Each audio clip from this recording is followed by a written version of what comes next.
Well, my favorite part of the airplane is probably the cockpit. That's where I spent my life.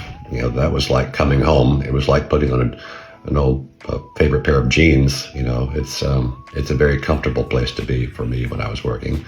But now, since I've retired as an airline pilot, I'm still flying a lot.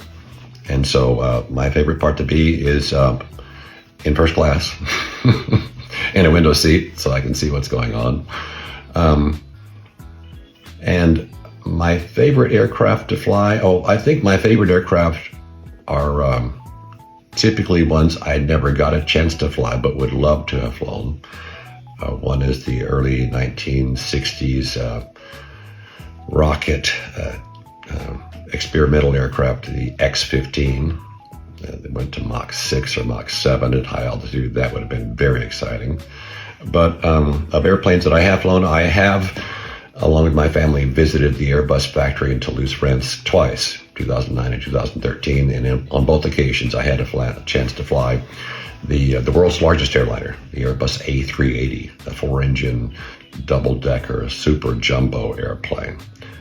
And that was fascinating. Interestingly, because it's a fly-by-wire airplane like the Airbus A320, it flies a lot like the 320, except, of course, the eye height above the surface when you're taxiing is much higher than on the smaller airplane.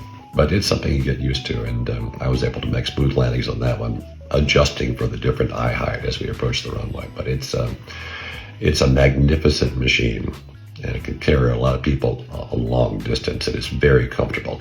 It has a very wide cabin, and I think people who have flown in a wide-body airplane wonder where they have two aisles and not just one aisle. It doesn't seem as confined.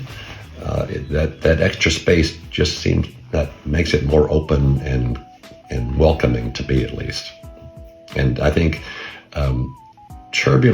flying through turbulence is a really large airplane. I think because of its increased mass, it's basic physics. A given amount of turbulence might not make that massive airplane move as far, as fast in a turbulence encounter as a smaller, less massive, lighter airplane. So I think in some cases it's smoother to be on one of the super jumbos.